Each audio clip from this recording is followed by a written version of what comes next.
ഫ്രാൻസിനെ തോൽപ്പിച്ചാൽ ലോകകപ്പ് നേടാം. ഈ ലോകകപ്പിൽ സമൂഹ മാധ്യമങ്ങളിൽ വൈറലായ വാചകമായിരുന്നു ഇത്. കിലിയൻ എംബാപ്പയും ഉസ്മാൻ ഡെംബലയും മൈക്കൽ ഒലീസയും നയിക്കുന്ന ഫ്രഞ്ച് പട ഏത് കൊമ്പന്മാരെയും മുട്ടുകുത്തിക്കാൻ പോകുന്നതായിരുന്നു. ലോകകപ്പിൽ ഫ്രാൻസ് നേടിയ 16 ഗോളിൽ 13 പിറന്നത് എംബാപ്പയുടെയും ഡെംബലയുടെയും ബൂട്ടുകളിൽ നിന്നായപ്പോൾ അതിൽ 5 ഗോളുകൾക്ക് വഴിയൊരുക്കിയത് മൈക്കൽ ഒലീസയായിരുന്നു. ഇതിൽ നിന്ന് തന്നെ ഈ ത്രയം എത്രത്തോളം അപകടകാരികളാണെന്ന് മനസ്സിലാക്കാം.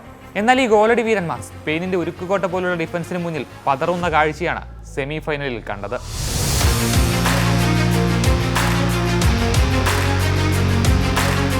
സ്പെയിനിന്റെ ഡിഫൻഡേഴ്സും ഗോൾ കീപ്പർ ഉനായ് സിമോണും വൻമതിൽ പോലെ പ്രതിരോധിച്ചപ്പോൾ ഫ്രാൻസിന്റെ മുന്നേറ്റ നിര അക്ഷരാർത്ഥത്തിൽ നിഷ്പ്രഭരായി.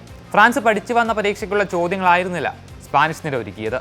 എംബാപ്പെ വിങ്ങുകളിലൂടെ അതിവേഗം കുതിക്കാൻ ശ്രമിച്ചപ്പോഴോ ഡെംബലയോ ഒലീസയോ തങ്ങളുടെ സ്വതസിദ്ധമായ ശൈലിയിൽ പന്തുമായി മുന്നേറാൻ നോക്കിയപ്പോഴോ എല്ലാം കൃത്യമായ ടാക്കിളുകളിലൂടെയും മികച്ച പൊസിഷനുകളിലൂടെയും സ്പാനിഷ് പ്രതിരോധം അവരെ തടഞ്ഞു നിർത്തി.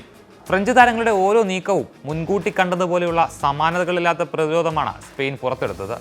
ഫലം 16 വർഷത്തിന് ശേഷം ചരിത്രത്തിലെ 2ാം ഫൈനലിലേക്ക് 2 ഗോൾ വിജയവുമായി സ്പാനിഷ് പടയുടെ ഗ്രാൻഡ് എൻട്രി. 20-ന് നടക്കുന്ന ഫൈനലിൽ എതിരാളി ഇംഗ്ലണ്ടോ അർജന്റീനയോ ആര് വന്നാലും ഫ്രാൻസിന്റെ അത്ര ഭീഷണിയാകാൻ സാധ്യത കുറവാണ്.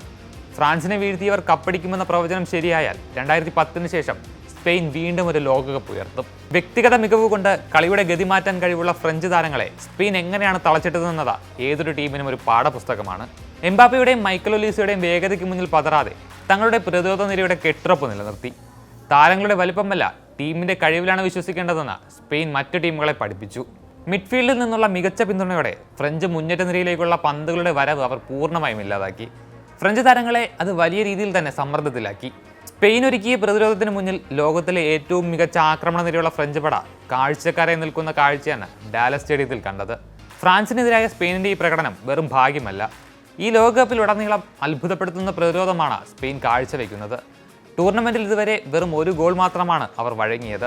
ഗോളടിക്കുന്ന ടീമുകൾക്ക് മാത്രം കയ്യടിയും പ്രശംസയും ലഭിക്കുന്ന ഫുട്ബോളിൽ മികച്ച പ്രതിരോധങ്ങൾ ടീമിനെ ചാമ്പ്യന്മാർ വരെയാക്കാമെന്ന് സ്പെയിൻ ഓർമ്മപ്പെടുത്തുകയാണ്. 2010-ന് ശേഷം ആദ്യമായാണ് സ്പെയിൻ ലോകകപ്പ് ഫൈനൽ കളിക്കാനൊരുങ്ങുന്നത്. അന്ന് നെതർലൻഡ്സിനെ 1 ഗോളിന് തോൽപ്പിച്ച് കന്നിക്കിരീടം ഉയർത്തിയിരുന്നു. ഈ ലോകകപ്പിൽ ഇതുവരെ 13 ഗോളുകളാണ് സ്പെയിൻ നേടിയത്. അതിൽ 5 മടിച്ചെടുത്ത മിഖേൽ ഒരിസാബാലാണ് അവരുടെ ടോപ്പ് സ്കോറർ. സൂപ്പർ താരം ലമീൻ യമാൽ മികച്ച പ്രകടനങ്ങൾ പുറത്തെടുക്കുന്നുണ്ടെങ്കിലും മെസ്സിയെയും എംബാപ്പയും പോലെ ഗോൾ മഴ പെയ്യിക്കാൻ താരത്തിന് ഇതുവരെ കഴിഞ്ഞിട്ടില്ല. അതുകൊണ്ട് തന്നെ ഒരാളെ കേന്ദ്രീകരിച്ചല്ല തങ്ങളുടെ കളിയെന്നത് സ്പാനിഷ് ടീമിനെ സംബന്ധിച്ചിടത്തോളവും ആശ്വാസവുമാണ്. ഫൈനലിൽ മെസ്സിയോ ഹാരി കെയ്നോ ആര് വന്നാലും അവരുടെ ഗോളെടുത്ത് തടയാൻ സിമോണും അയാൾക്ക് മുന്നിലൊരു കോട്ടയായി കുബാർസിയും കുക്കറയും ലാപ്പോട്ടയും പെഡ്രോ പോറയും ഉള്ളപ്പോൾ സ്പെയിന് എന്താണ് പേടിക്കാനുള്ളത്?